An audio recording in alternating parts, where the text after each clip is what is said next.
Voy a compartir pantalla.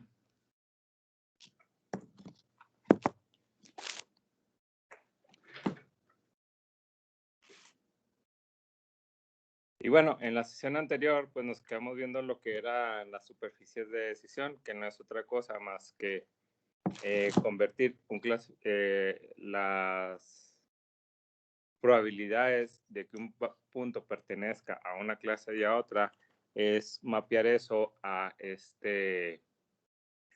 una función discriminante. Es decir, es hacer una función discriminante no tanto a partir de polinomios, sino a partir de, ¿cómo se llama? A partir de funciones de densidad de probabilidades a posteriori principalmente. Y pues básicamente, pues este sería el desarrollo. Vamos a empezar a dar una introducción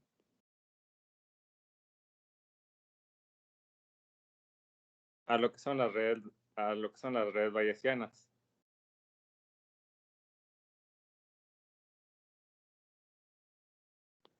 De hecho, como tarea, pues ustedes tienen que en realidad desarrollar este tema. Yo nada más ahorita les voy a dar una breve introducción. Una red bayesiana es un grafo acíclico dirigido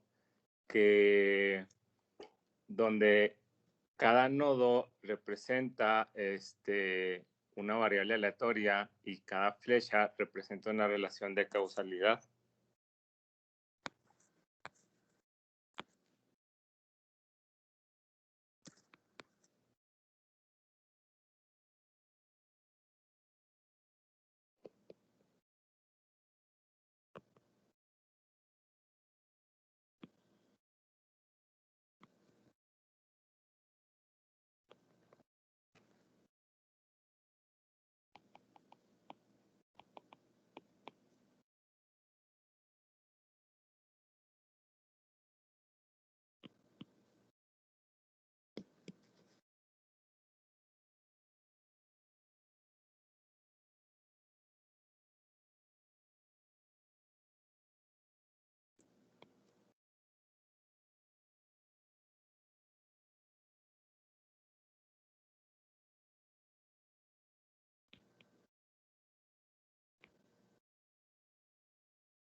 Ok, entonces, pues esos son las redes bayesianas.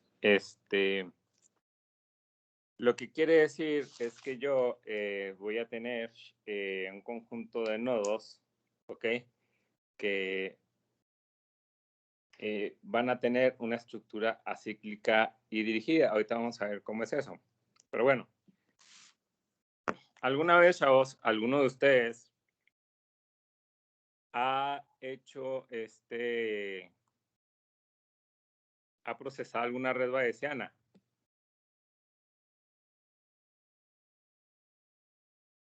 ¿Alguna vez alguno de ustedes ha procesado una red bayesiana, chavos? Creo que no. Yo no. No, tampoco. ¿No? De hecho, la respuesta es sí. Ustedes han procesado una red bayesiana muy simple. Ustedes han procesado una red bayesiana con esta estructura.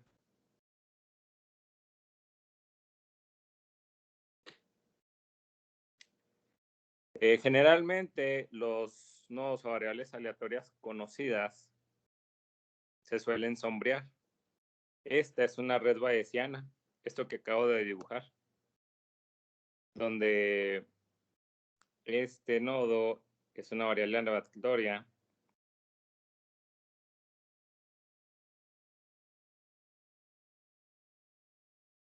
no conocida.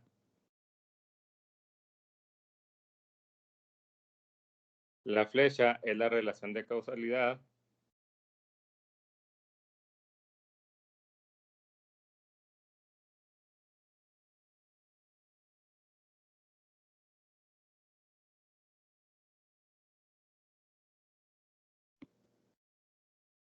Y el nodo sombreado es una variable aleatoria conocida.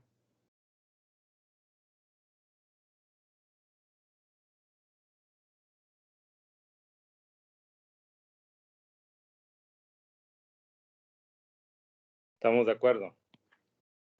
Entonces, son los tres elementos que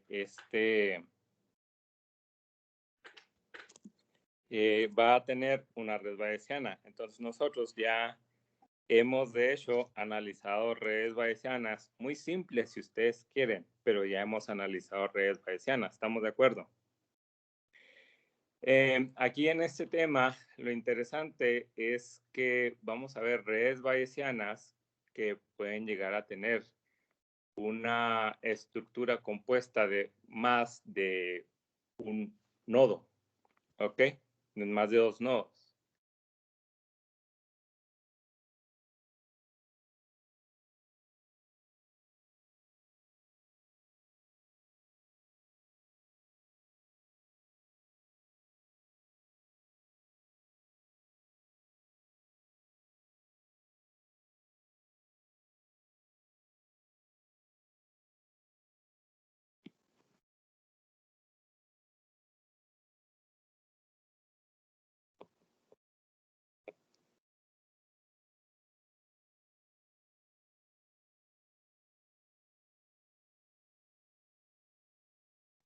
Se pueden tener, por ejemplo, nodos con tres, se pueden tener redes de tres nodos, por ejemplo, donde uno de ellos puede ser conocido, ¿ok? De esta manera, puede ser de esta manera,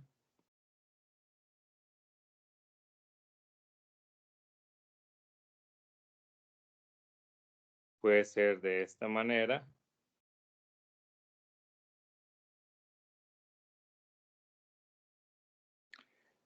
puede ser nodos convergentes,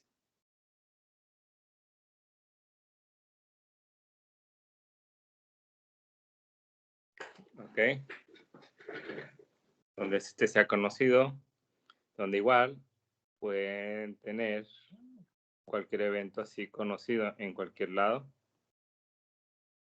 ¿ok? Puede ser también un nodo divergente,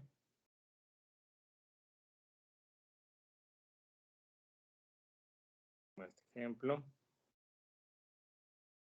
Y bueno, puede haber muchos ejemplos aquí con tres variables. ¿Estamos de acuerdo?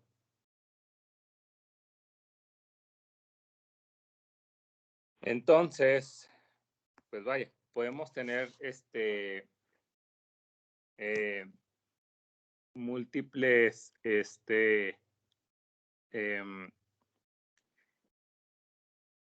redes de muchas con más de dos nodos. Hasta ahorita solamente hemos estudiado una red de dos nodos. Les voy a dar un ejemplo. Vamos a suponer que tenemos algo así. Que esta sea un nodo conocido y este corresponde a X.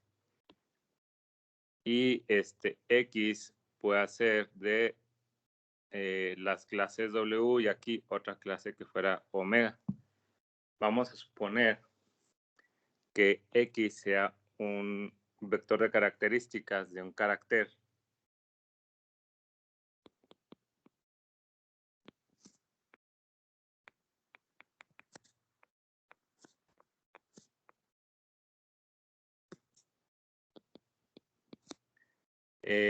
W puede ser el conjunto de clases que representan si X es una letra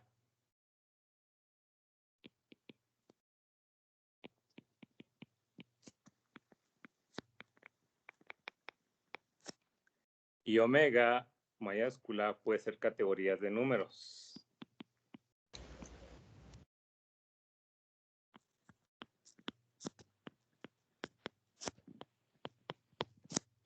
¿Estamos de acuerdo? Entonces aquí X puede tener dos clases. Puede ser categoría de letras o puede ser categoría de números. Entonces vamos a encontrar, en este caso ya sería redes donde, perdón, nos va a servir para poder encontrar en este caso, si mi vector de características es de un conjunto de clases o de otro conjunto de clases, y luego ya encontrando cuál es el conjunto de clases, ahora sí, encontrar la categoría dentro del conjunto de clases ganador. O puede ser al revés. Puede ser que tengamos aquí la clase y de la clase tengamos esta estructura divergente en la cual podamos tener varios vectores de varios tipos de vectores de características. ¿Sí se fijan? O podemos tener esta estructura. Bueno, aquí pues el primer ejemplo, el de los nodos convergentes, está claro, ¿no? Es un vector de características que puede ser derivado de diferentes tipos de clases. O sea, clases de letras o clases de números. En el nodo divergente, bueno, si es convergente, este es divergente. Y el otro, pues es una relación de hechos que son causales. Por ejemplo, el divergente, ¿cómo que se les ocurre que pudiera ser en esta área de reconocimiento de patrones? ¿Cómo que se les ocurre?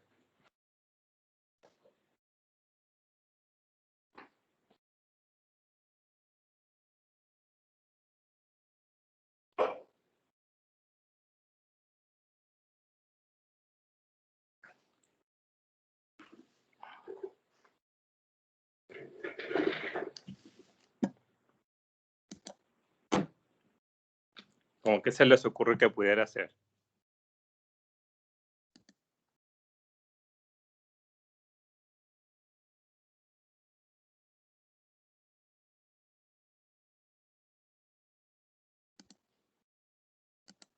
Ahí no quedó claro a mí que sería Y y Z. ¿Cómo? Ahí nada más una duda rápida de que Y y Z también serían vectores de características o... Sí. Ajá.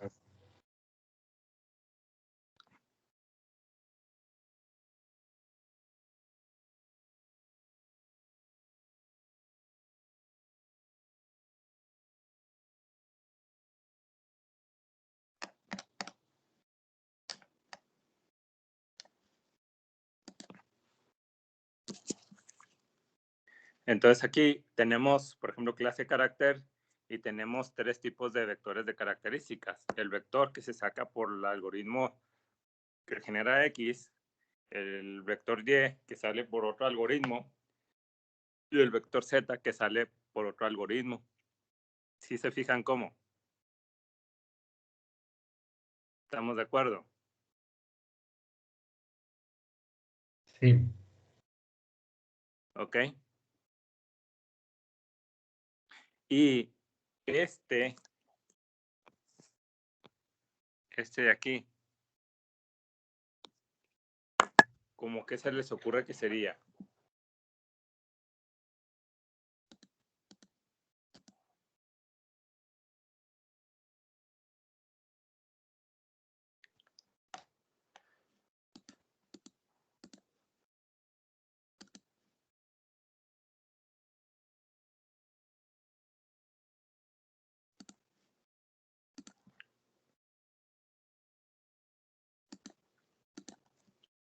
¿Cómo que se les ocurre que sería?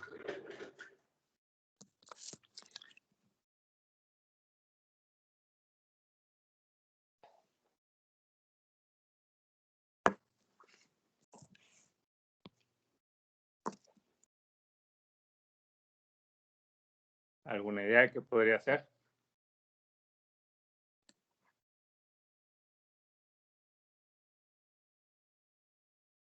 Pues como un segundo clasificador podría ser, o bueno, de un algoritmo sale un vector de características y luego ese mismo se analiza otra vez. No sé, No. sí se me ocurre. Raúl, ¿alguna idea? Pues lo había pensado así como Navarro. No sé, la categoría podría ser hombre o mujer y de ahí sale diferentes 3 vectores de características Ujú. distintos. Ok. ¿Quién más? Willy no ha entrado, que aquí no puedo ver. Sí, aquí estoy. Ok. ¿Tú, Willy? ¿Qué te Mm, imaginas que podría ser? Pues me viene la idea, pues lo mismo que dice en este caso Raúl y Navarro. En este caso, Ok. Ujú. ah, Sí, dime. ah, bueno, pues pensaba así como igual de que en X, Y, Z, pues dependiendo pues W es una clase, en este caso, por ejemplo, lo tenemos como letras, puede darte, no sé, distintos resultados dependiendo del vector de características. Ujú. Bueno, Vamos a suponer que el vector de características, por ejemplo, lo podemos poner donde sea, ¿eh? Lo podemos poner aquí, que este sea W. ¿Qué quiere decir? Que W genera el vector de características, ¿verdad? En este caso, si lo dejamos así, X, S, W, este sería el evento observable. Entonces, este es el evento observable y nos sirve para calcular W. Y X, sería como que un evento que desencadena otra variable aleatoria. O sea, a partir de X, también vamos a hacer un postprocesamiento. ¿Sí? O sea, dan de cuenta que yo tengo un algoritmo donde tendría, digamos, yo quiero calcular, tengo mi señal, paso por mi transformación y luego obtengo X y paso por mi clasificador para sacar W. Entonces ya tengo la categoría, pero a su vez X, ok, es un evento que es observable que me va a servir también para calcular lo que viene siendo el resultado de X, sirve también para definir un postprocesamiento. O sea, aquí X se va a regresar a generarme una variable Y que me va a servir como una salida para hacer un postprocesamiento y regresar el algoritmo para una retroalimentación. ¿Sí se fijan? O sea, en caso de que ya haya alguna retroalimentación en el algoritmo o haya un postprocesamiento a partir de de lo que resulte de X, entonces ahí sería, en vez de tener que andar haciendo un algoritmo recurrente cuando tenga estas retroalimentaciones, pues mejor lo calculo así, como una red bayesiana de 3 nodos.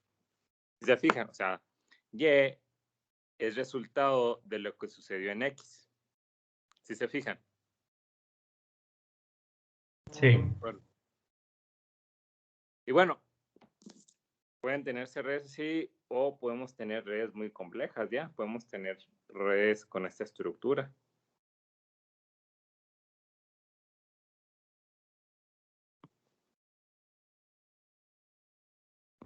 Aquí tenemos 1, 2, 3, 4, 5 nodos, de los cuales a lo mejor uno es observable. O, por ejemplo, por aquí puede haber otros nodos más. Sí. O sea, podemos tener múltiples nodos. Y bueno, ahí toda una clasificación. La clave está en saber, miren, la clave para resolver estos tipos de redes, ustedes van a exponer sobre cómo solucionarlos, pero lo primero que hay que saber Bueno, es lo siguiente.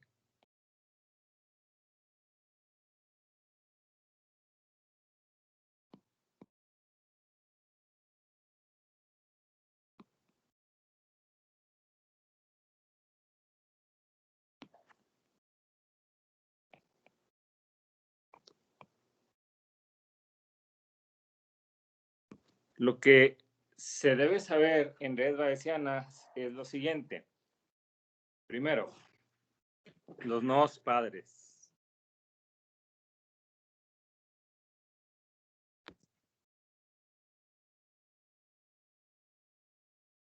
Por ejemplo, considerando esta red de aquí, está bueno el algoritmo de reconocimiento de patrones del iPad, ¿se fijaron? Hice un cuadro bien feo y me salió bien bonito. Bueno, los nodos padres es algo que se puede sacar por lógica. Viendo la red que estoy encerrando aquí. ¿Cuál es el nodo padre de G? Es un conjunto nulo. ¿Cuál es el nodo padre de H? Es un conjunto nulo. ¿Cuál es el nodo padre de B? Sería el nodo G y el nodo H. ¿Sí se fijan? ¿Cuál es el nodo padre de A?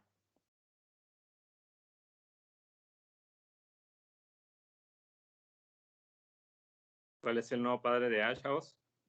Nulo también. Nulo. Muy bien. Raúl, ¿me puedes decir cuál es el nodo padre de C?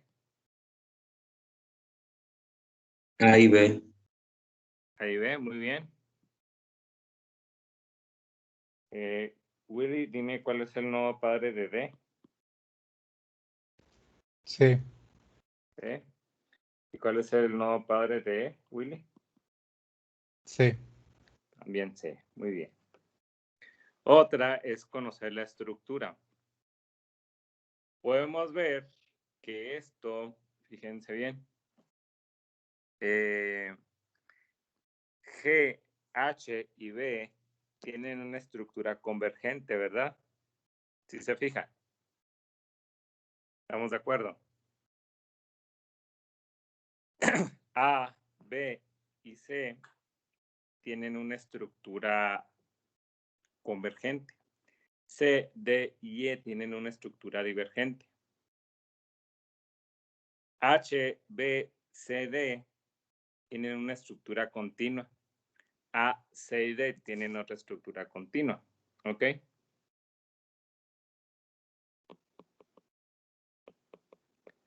De la estructura, por ejemplo, como les decía, G, H y B es una estructura convergente. ¿Estamos de acuerdo?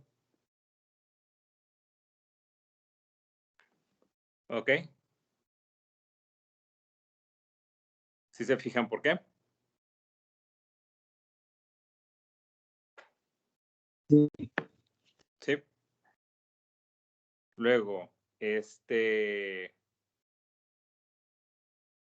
A, B, C, ¿cómo es su estructura?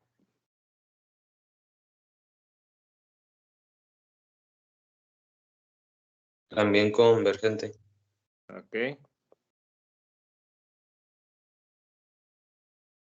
Luego, C, D, E, ¿cuál es la estructura? Divergente. Divergente, muy bien.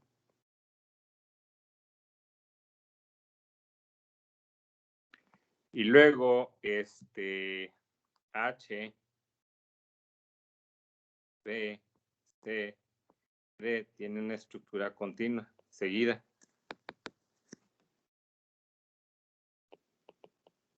Sí, o sea, es algo así como acá.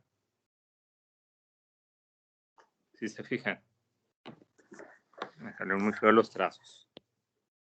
Esto, pues si se fijan, tiene una relación así. igual lo pudiéramos ver aquí. Y hay otra estructura así seguida entre A, C y E.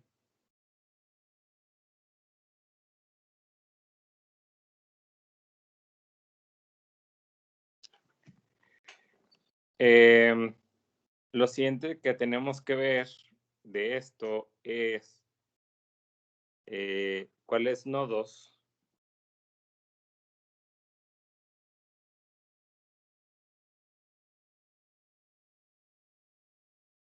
son observables.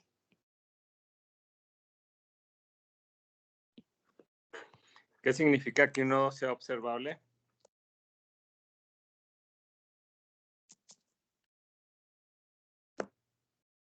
¿Qué significa que un nodo sea observable, chavos?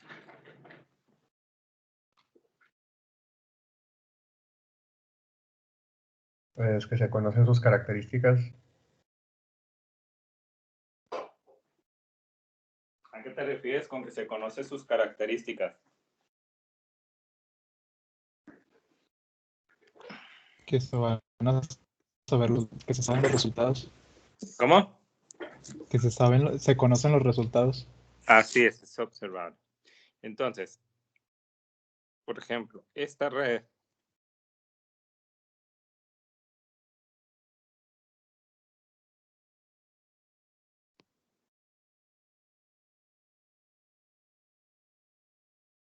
tiene como observable el nodo del centro, ¿verdad?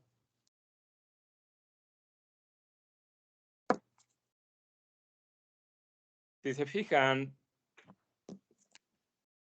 esta y esta red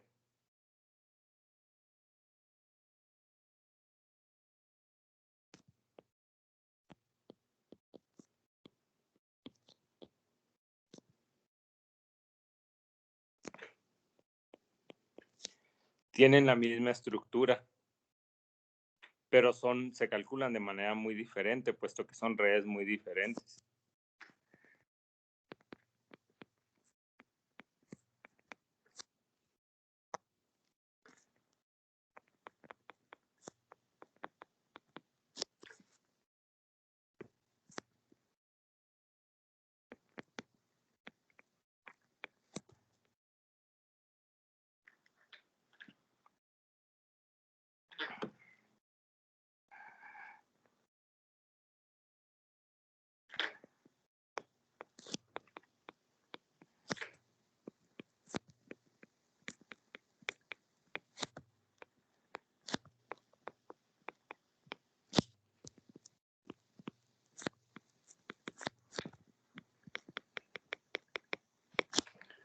¿Por qué las redes se van a calcular ahí de manera muy distinta?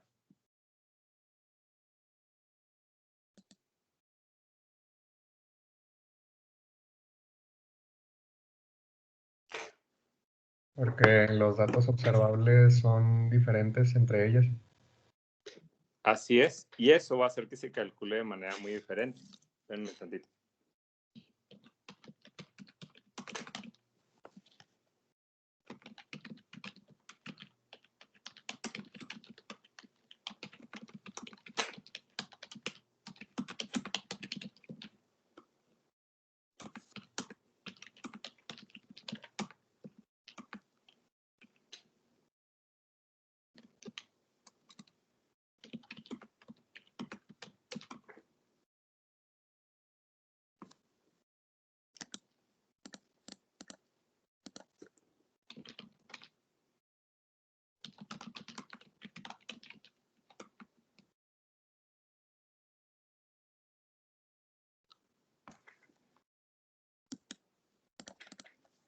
Bien. Entonces, dependiendo de la relación de dependencia e independencia de los algoritmos, es que pues se va a calcular de una manera u otra la red. A partir de los nodos que son observables y no observables, se calcula lo que viene siendo la independencia o dependencia de los nodos. Ah, se me olvidaba. Se dice que las redes son gráficos cíclicos y no direccionados. Significa que las redes se calculan desde arriba hacia abajo. Es decir, esto, por ejemplo,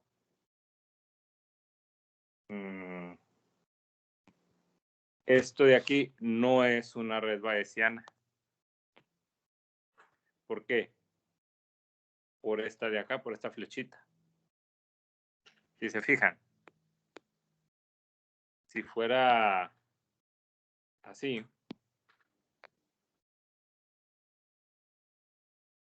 sí sería una red bayesiana. Pero si una red bayesiana tiene algún tipo de retroalimentación, tanto entre uno de otro como entre el mismo nodo, ya no son redes bayesianas. Ya son más bien algo que se les conoce como cadenas de Markov o redes tipo Petri, pero ya no son redes bayesianas. Esos son otro tipo de modelos gráficos, ¿ok? O sea, ya si uno tiene una retroalimentación hacia sí mismo o la red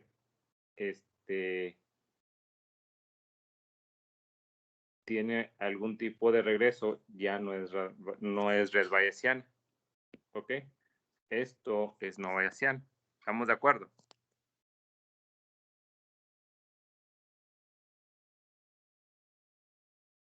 Ok. Entonces, a partir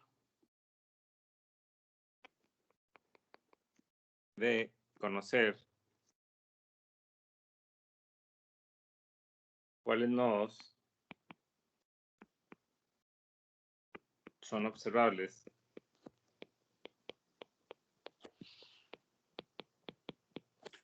se busca cuáles nodos son dependientes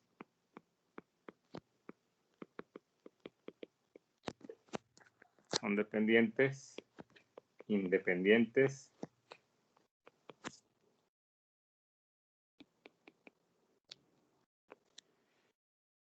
y para ello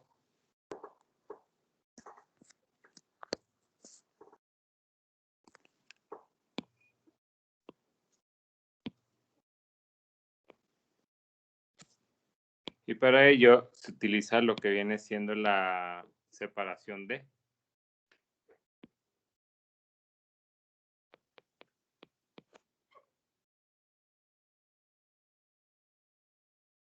Para no batallar, estando pensando, híjole, es que si el estudiante, para el profesor observable es observable si el estudiante estudió, la calificación, eso, para no estar analizando eso, se recurre a una regla que se le conoce como separación de o active triplets, que es algo de lo que ustedes van a investigar.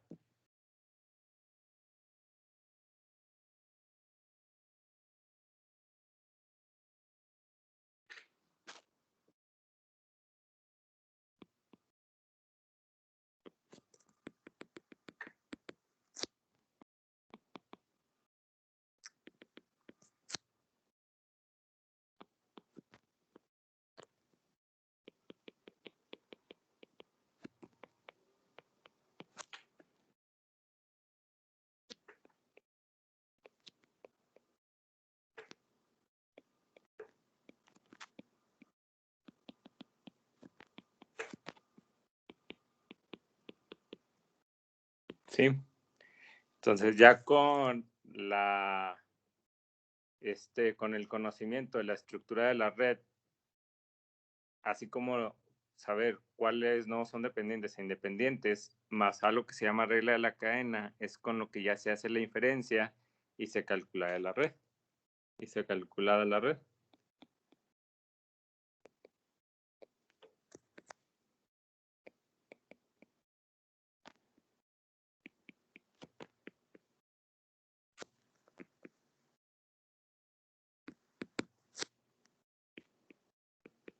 ¿Sí?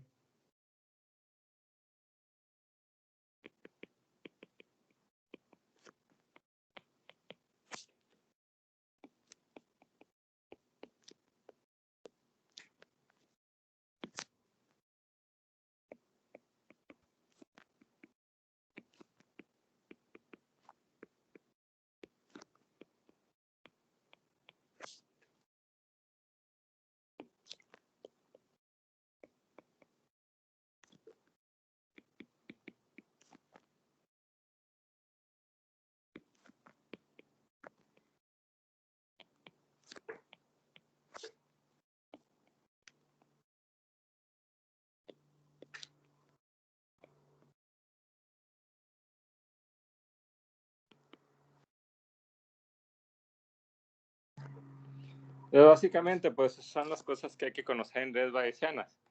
Ya ustedes se encargarán de desarrollar el tema. ¿Alguna pregunta hasta aquí? En la siguiente tarea, pues sí, ahí les toca a ustedes pues desarrollar el tema, ¿ok? ¿Preguntas, dudas?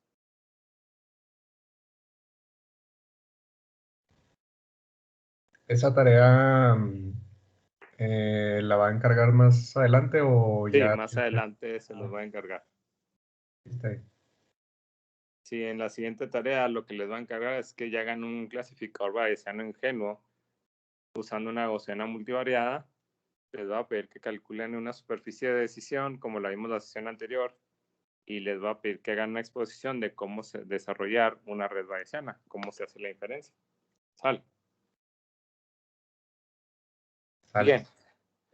¿Alguna pregunta? No. ¿No? Muy bien. Entonces, si no hay preguntas, hasta aquí llegaría la unidad de probabilidad. Ya lo que sigue del curso son 2 unidades muy cortas. Entonces, de una vez, ya que estamos en esto, vamos a exportar todo. Exportando documentos.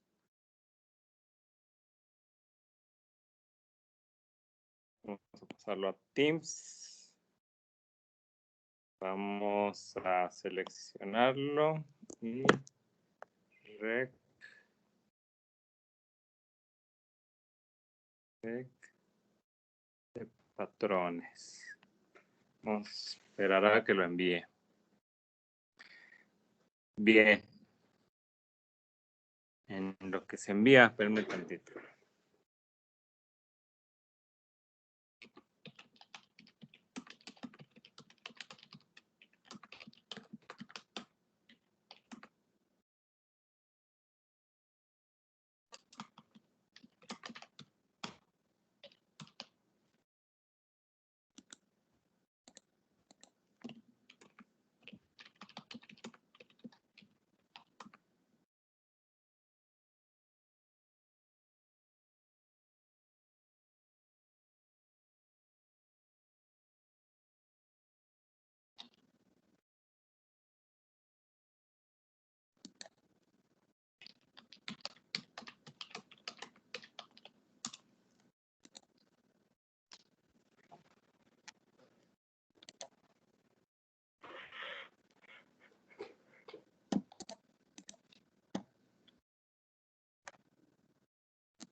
Bien, vamos a iniciar la siguiente unidad, que de hecho utiliza parte de estadística. Las siguientes 2 unidades, la de clustering y la de análisis paramétricos, utilizan muchos de los conceptos que hemos visto a lo largo de estas sesiones de probabilidad. O sea, no vamos a dejar la probabilidad, simplemente la vamos a aplicar para ver otros métodos que también son de interés en reconocimiento de patrones.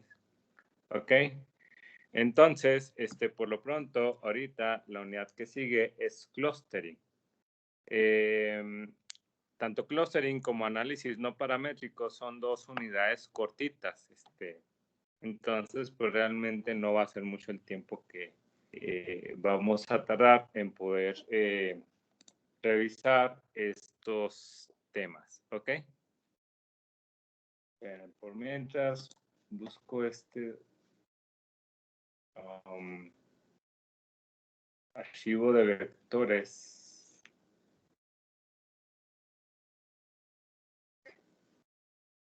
Entonces se termina. Es que lo va a tener en la otra compu. Bueno.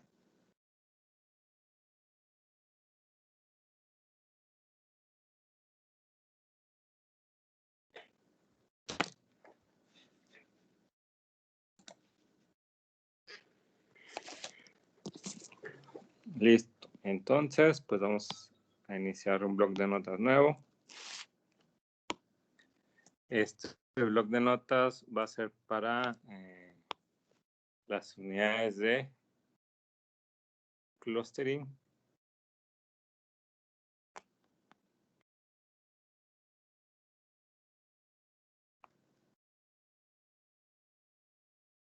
Y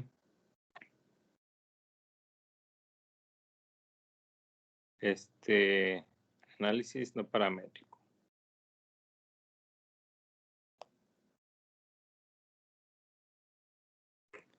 Entonces, unidad 5.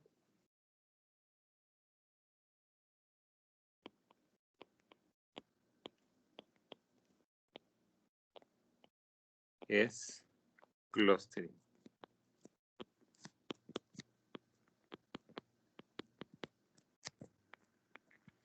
Ok. El clustering o agrupamiento clustering en español se refiere o significa agrupamiento y se va a referir en los métodos que son no supervisados. Pero lo primero que tenemos que saber es que clustering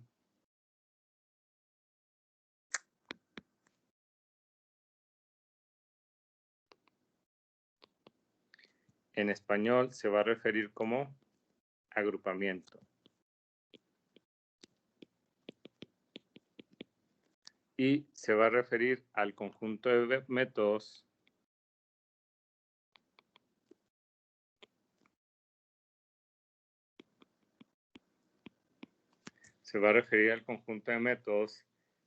que se basan en explorar el comportamiento de los datos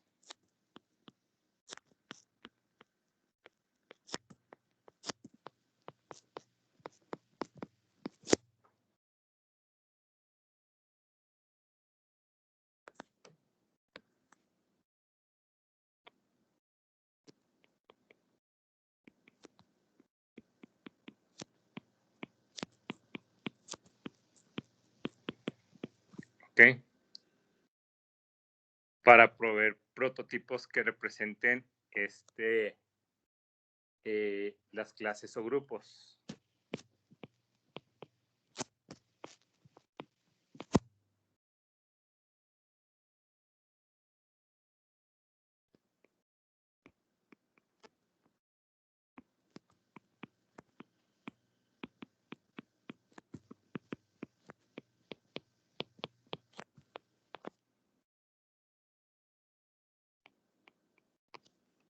¿Ok? ¿Alguien pudiera decirme a qué nos referimos con prototipos? ¿Qué significa prototipos? Ya lo habíamos visto por ahí en la unidad 3.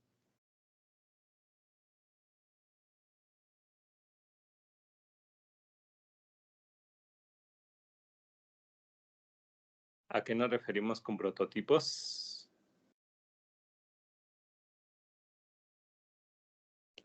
Como una posible solución. El prototipo es un punto en el valor de características que representa el valor ideal de una clase, ¿se acuerda? Es un vector en el espacio de características que representan como la idealización de la clase. ¿Ok? Esta exploración de los datos se basa en diferentes técnicas, ¿ok?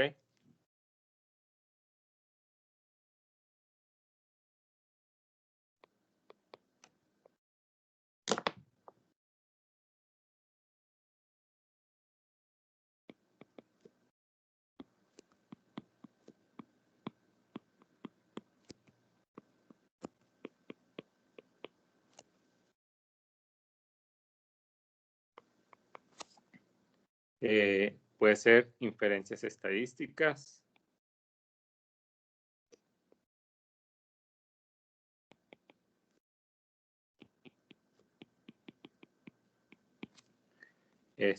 puede ser modelos no lineales como el análisis espectral o los codebook.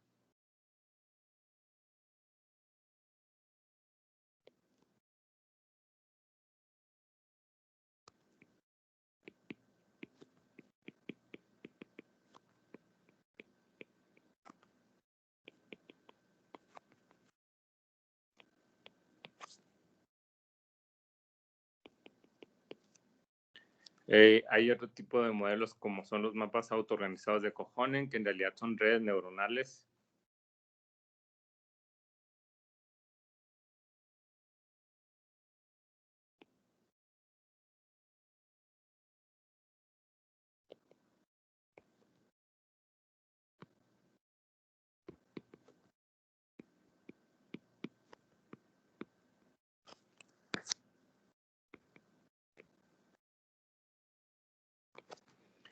O hay otro tipo de redes neuronales no supervisadas, que son que es la teoría de resonancia adaptiva.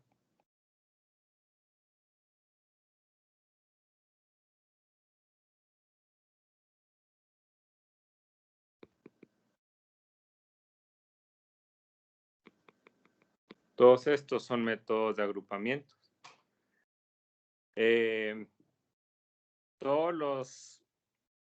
Entre estos métodos, los que se basan en inferencias estadísticas son los más populares en la literatura por su baja complejidad y son precisamente los que vamos a ver en este curso. Ya mapas autoorganizados de Kohonen, teoría de resonancia adaptiva, esos, bueno, los van a ver ya en un curso posterior de redes neuronales, pero por lo pronto, los modelos, ¿ok? Basados en inferencias,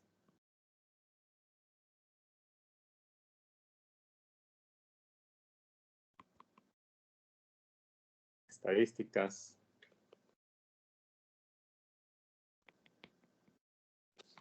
¿ok? Pues son los más populares porque tienen una complejidad computacional muy baja.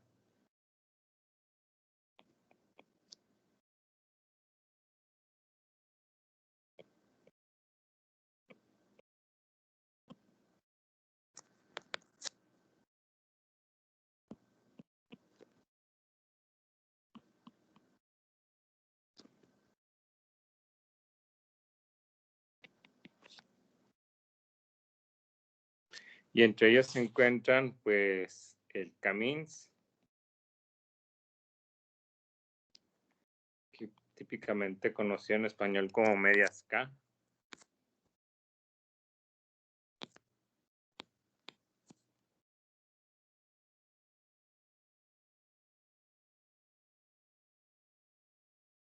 También está el FUSI-CEMINS.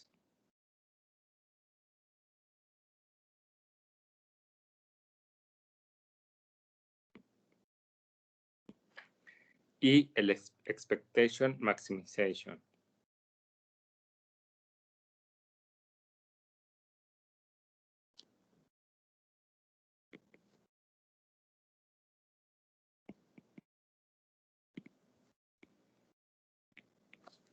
Ok. Estos métodos son métodos iterativos y siempre van a requerir como parámetro que tú le indiques la cantidad de grupos en la cual va a separar los datos. Y una nota es que los métodos clustering también se les conoce como algoritmos de aprendizaje no supervisados.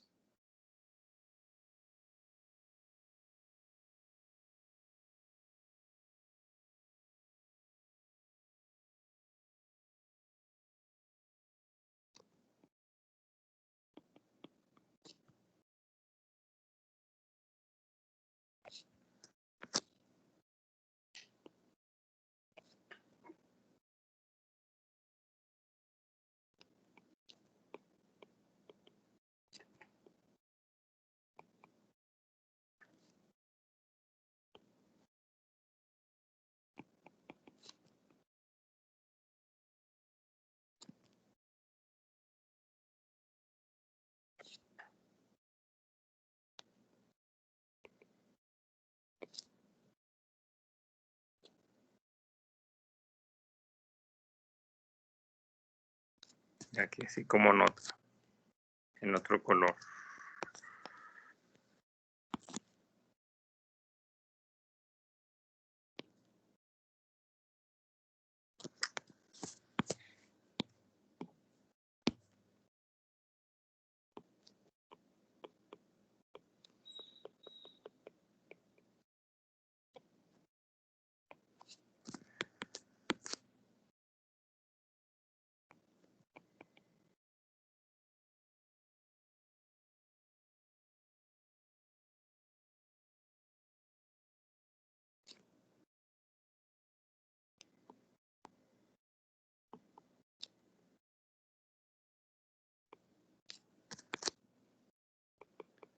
¿Qué significa no supervisado, chavos? ¿Se acuerdan?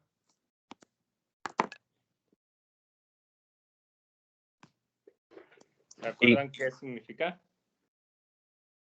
¿Cómo? No tenemos la etiqueta, la salida. Ok. Son algoritmos de Machine Learning donde el set de entrenamiento no tiene la salida, ¿verdad? Entonces, ¿se acuerdan qué era Machine Learning?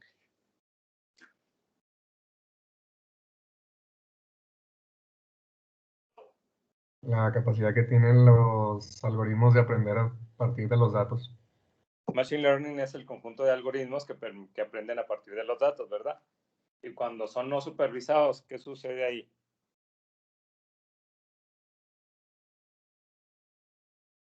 Y el algoritmo pues se encarga de determinar las distintas clases que tienen los datos. Así es, sin tener una retroalimentación de las etiquetas a las cuales pertenece cada dato.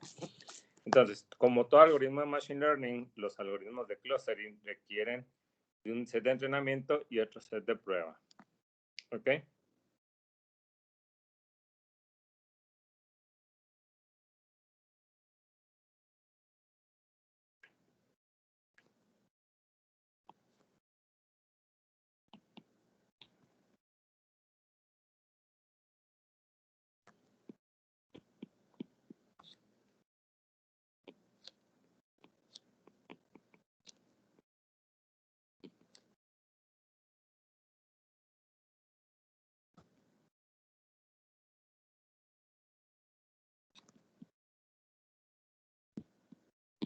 Sale. Bien.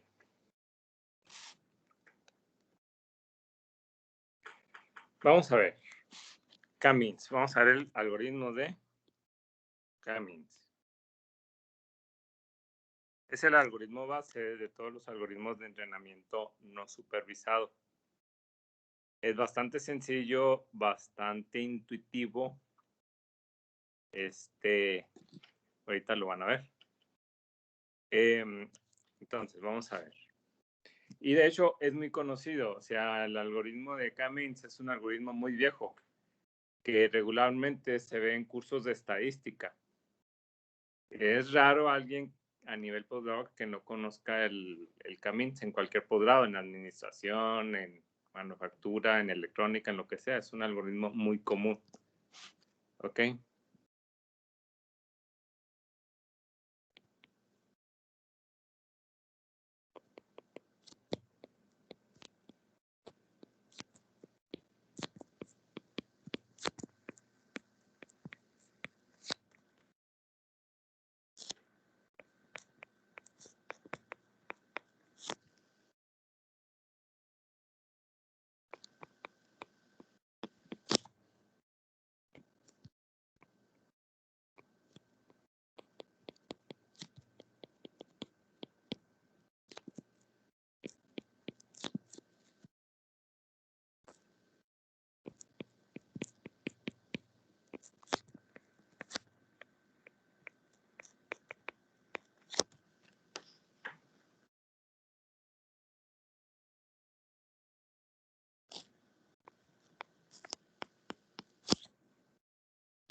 Este se basa en encontrar, en decirle, ok, vas a dividir tu conjunto de datos en 3 grupos. Y luego vas a encontrar el prototipo de cada grupo o cada clase, porque aquí los grupos son clases, con la media de esos datos. Entonces, el entrenamiento se basa en lo siguiente. Se basa en un algoritmo pues bastante sencillo.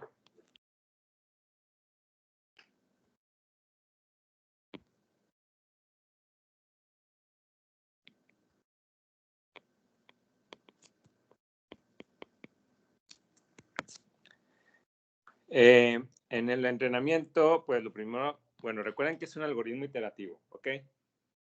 Entonces, se va a proponer en forma aleatoria K centros, ¿ok? y este es el primer paso que se le considera la iteración 0.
Entonces, se proponen los K-centros.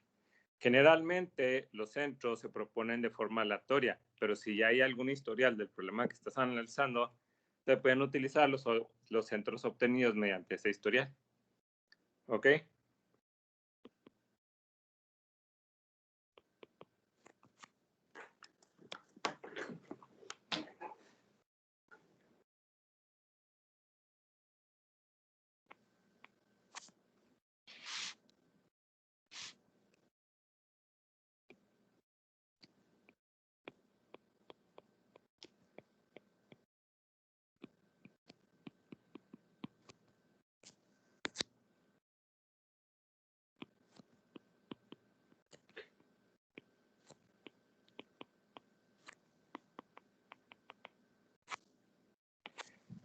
O sea, generalmente se propone en forma aleatoria, pero recuerden, hay veces que ya existe un historial o algún preentrenamiento y a veces se utiliza ese historial o ese preentrenamiento para proponer los centros.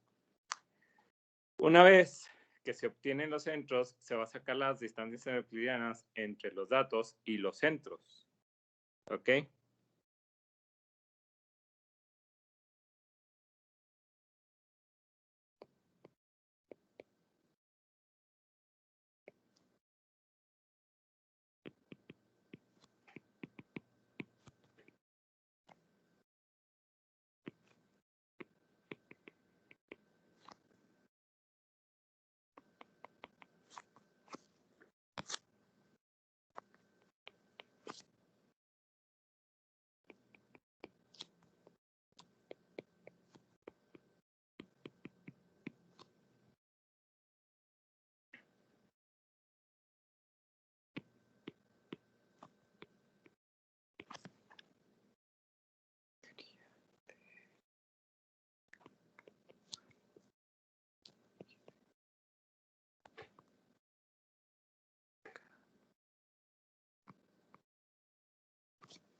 Por ejemplo, si tenemos 100 datos y 2 centros, ¿cuánta distancia vamos a obtener?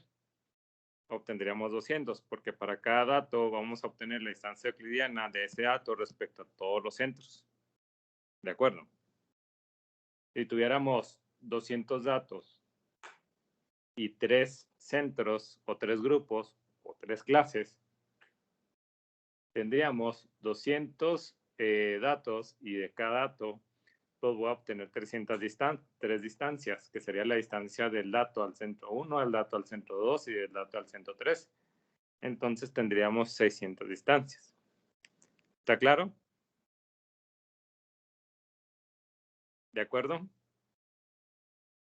Sí. Ok. Entonces, vamos a ver. Yo voy a asignar para cada dato, voy a calcular para cada dato las distancias entre ese dato y cada clúster. Y de esas distancias, ¿cuál creen que voy a elegir para indicar? Este dato pertenece a ese clúster, al 1, al 2 o al 3. ¿Con base en qué? ¿En qué se imagina?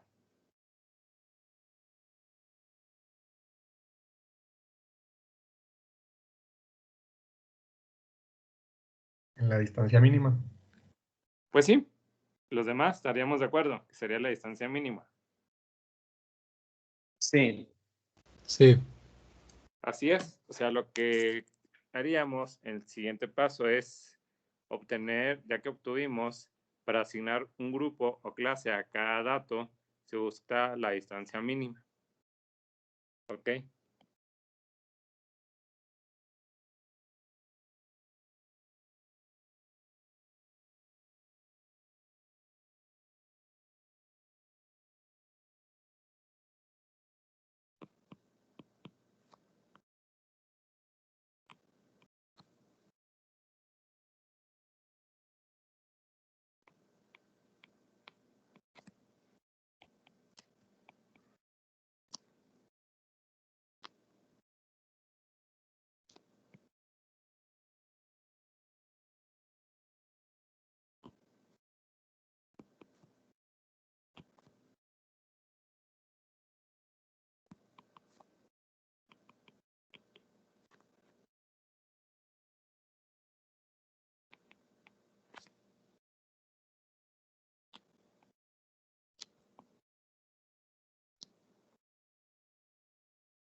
O sea, buscamos la distancia mínima de los K centros a cada dato. Y ahí ya asignamos la pertenencia. Entonces, con esto definimos la pertenencia de cada dato a cada clase. Entonces, de esta manera, a partir del grado de pertenencia UI,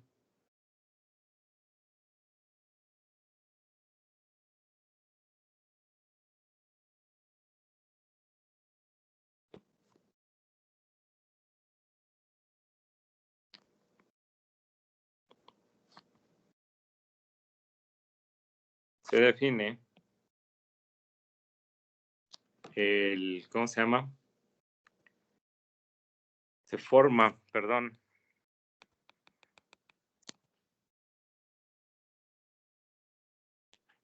los clusters Q en la iteración T.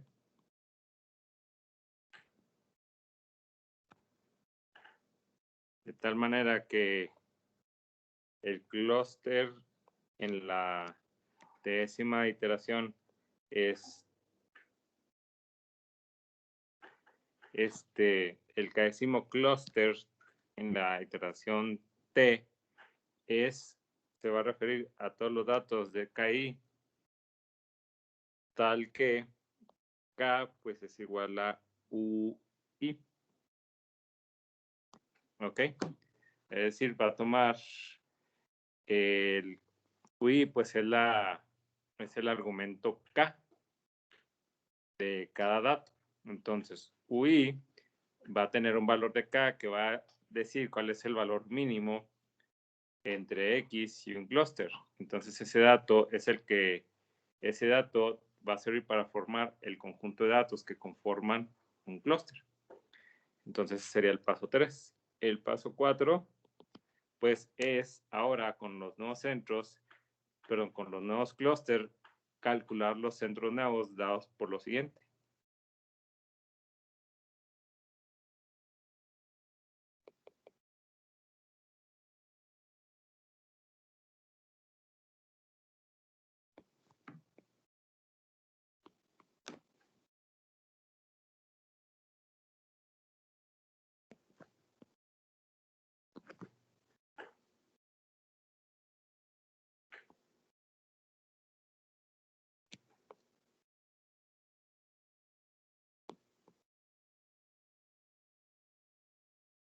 Aquí esto significa la cardinalidad. O sea, la cantidad de datos, ¿ok?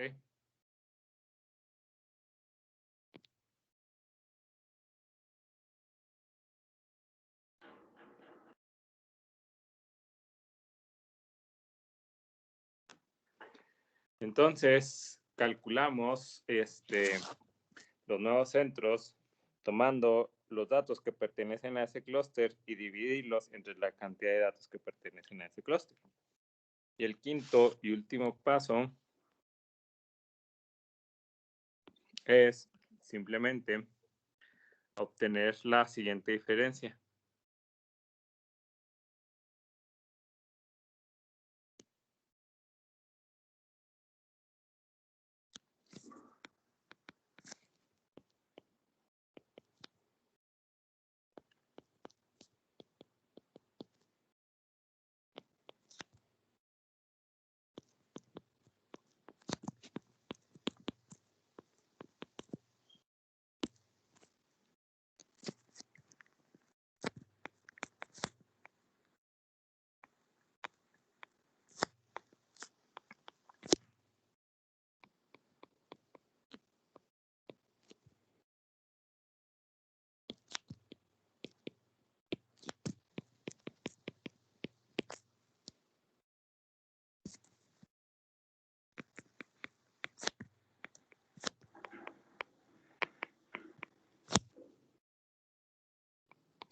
Entonces, el siguiente es obtener la diferencia entre los centros actuales y los anteriores.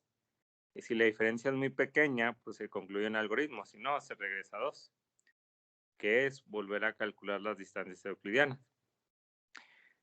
Aunque todo este algoritmo suene complicado, realmente es bien sencillo. Miren, voy a ilustrarlo para que vean lo sencillo que es este método. Voy a poner aquí.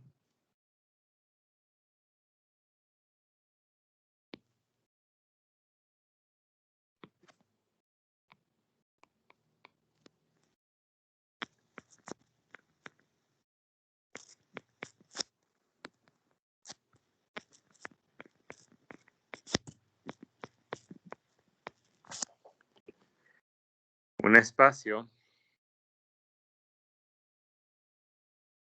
Y aquí pues voy a poner los datos de una clase y los datos de otra clase.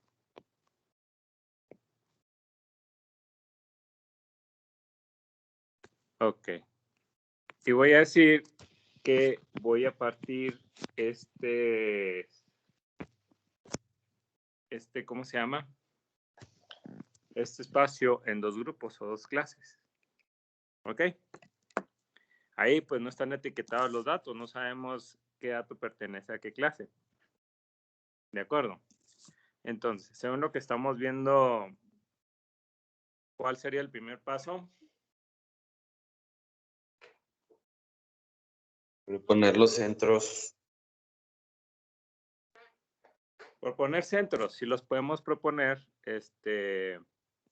de forma aleatoria, ¿ok? Entonces, yo aquí los propongo de forma aleatoria de esta manera. Vamos a ponerlos por aquí y por acá, para que se ilustre mejor. ¿Ok? Ya los propuse de manera aleatoria. Luego, ¿cuál es el siguiente paso? Obtener las distancias euclidianas entre los datos y los centros, ¿verdad? O sea, para cada dato voy a obtener la distancia euclidiana del dato a cada centro, ¿verdad? ¿Estamos de acuerdo? Para ese dato, para este dato,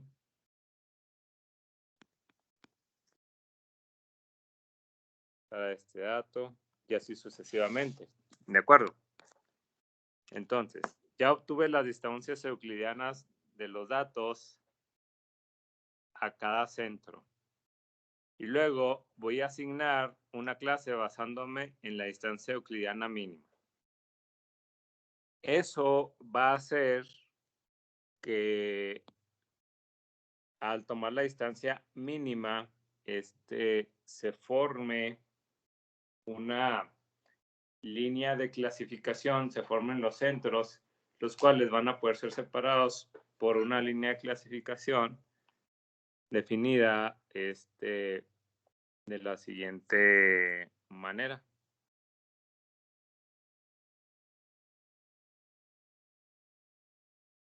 ¿De acuerdo?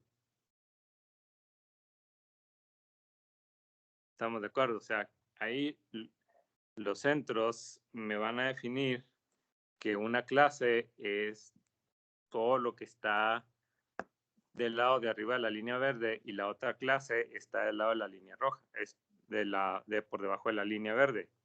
Esto por la distancia entre ambos centros a cada dato. Seleccionamos la mínima y así se separó nuestro espacio de características. ¿Ok? Entonces,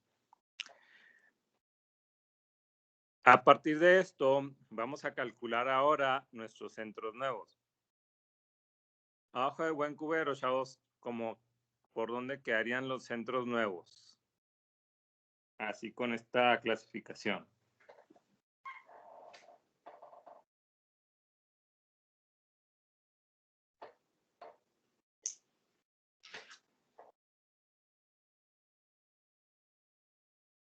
Pues ahí el centro de arriba se movería un poco a la derecha. Así es. Este Y centro se movería como que un poquito para este lado, ¿verdad?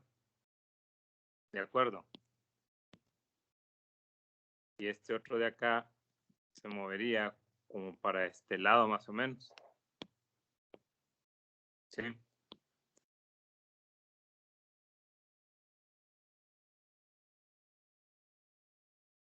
De acuerdo. Entonces, con estos centros nuevos, vamos a calcular nuevamente las distancias euclidianas. ¿Ok?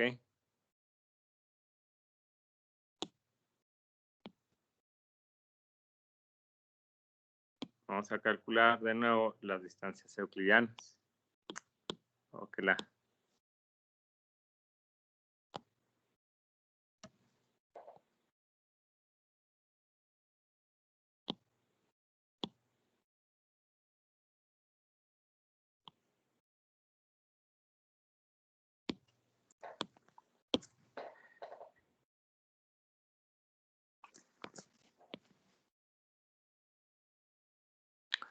Entonces, con estos centros nuevos, podemos ver que ahora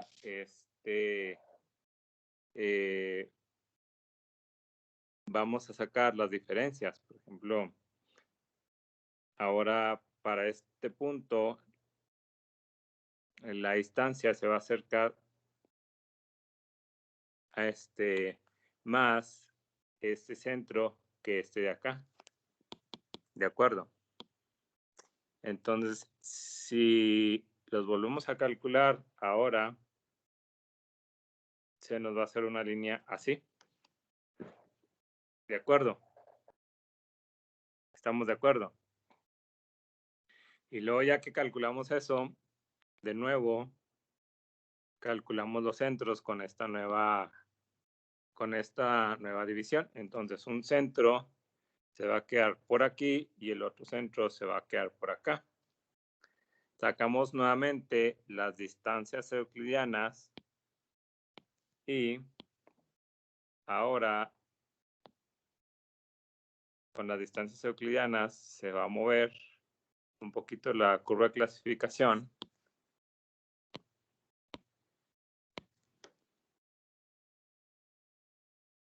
Y nos queda ahora así. Bueno, de hecho nos va a quedar casi vertical. No tan vertical.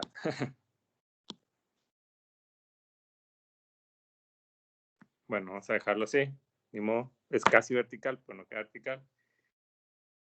Y luego vamos a volver a calcular los centros, pero ya no se van a mover de ahí. Por lo tanto, en el paso 5, pues ya terminaría el algoritmo y así quedarían mis, ¿cómo se llama?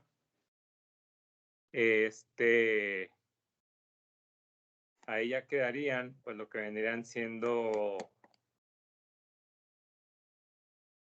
¿cómo se llama? Ahí quedaría lo que vendría siendo mi clasificador. Y eso es todo. ¿Preguntas? Está muy sencillo, ¿verdad? E intuitivo.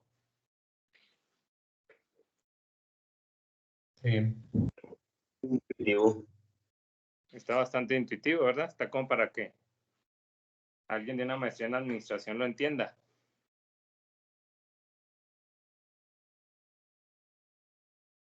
Ya se quedaron callados. Dijeron, estamos siendo grabados, mejor no decimos nada. Son declaraciones muy fuertes. No va a ser que nos acusen de discriminación. No, de hecho, yo recuerdo una vez un amigo que estaba haciendo un doctorado en administración, que él dijo que hizo todo un análisis de datos, pero él hablaba de datos financieros, utilizando una técnica que venía en una librería de un programa que se llama SPSS, que se llamaba K-Media, pero no sabía en qué consistía y era esto. Y esto es así de simple. Bueno, esto es el puro entrenamiento. Ya que tenemos el entrenamiento, ahora sí pasamos a lo que es la parte de prueba.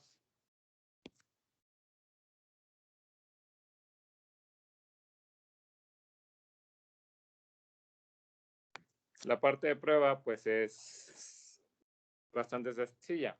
Una vez que ya se definen los centros o prototipos de cada clase, el algoritmo ya está listo para su uso y se inicia el proceso de prueba, en donde ya nada más sacamos la pura distancia del dato que lleva, el dato nuevo que llega a cada clúster, y ya pues vemos en qué espacio se mapea. ¿Ok?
Aquí pues obviamente el dato ya es del conjunto de prueba y se calcula pues otra vez la distancia euclidiana de ese dato nuevo al centro.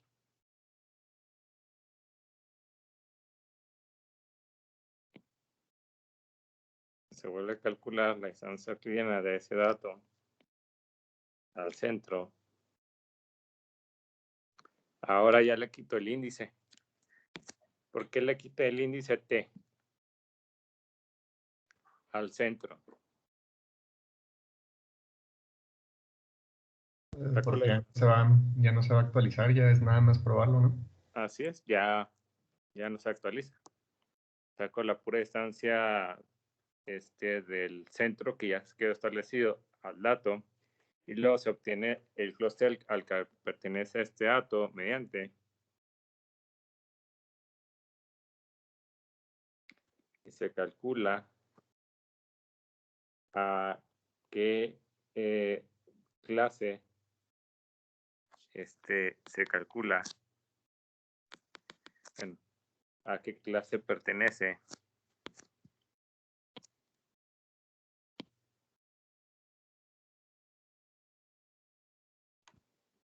el dato con, pues, simplemente su nivel de pertenencia.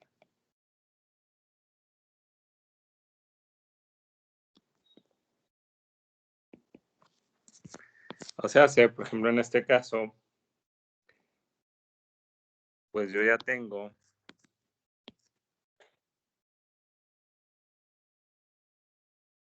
mi espacio de características. Ya tengo aquí mi, ¿cómo se llama? Dividido mi subespacio a partir de los centros que yo calculé. Entonces, pues ya llega un dato nuevo y pues es obvio ver a qué clase va a pertenecer. Llega otro dato nuevo y pues ya vamos a saber a qué clase va a pertenecer. Y así sucesivamente. Y pues en resumen,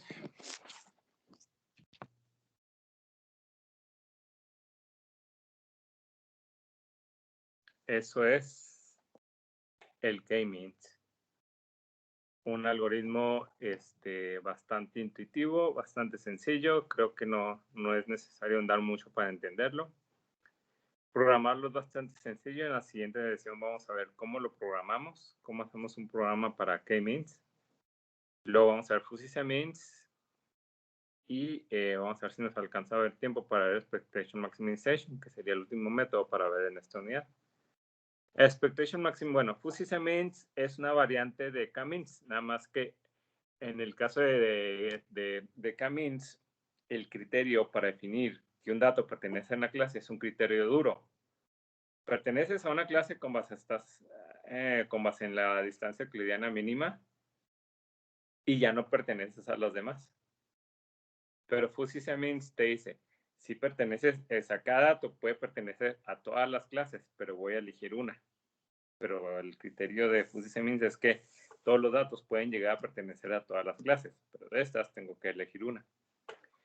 Y Expectation Maximization, de hecho, es un método estadístico que hace años, cuando surgió como un método para cálculo y estimación de parámetros como máximo a posteriori y máximo likelihood. Pero aquí no lo vamos a ver como un método para estimar parámetros, lo vamos a ver como un método para hacer agrupamiento. ¿Ok? ¿Preguntas? ¿Dudas hasta aquí? No. Bueno, entonces, si no hay más dudas, le voy a parar hasta aquí. Ahorita en la tarde hago las correccioncitas estas que me observaron de la tarea y continuamos la sesión de el lunes, ¿ok? ¿Sale? Bueno, chavos, pues gracias. Hasta luego. Dale, hasta luego. Hasta luego. Déjenme terminar de grabar.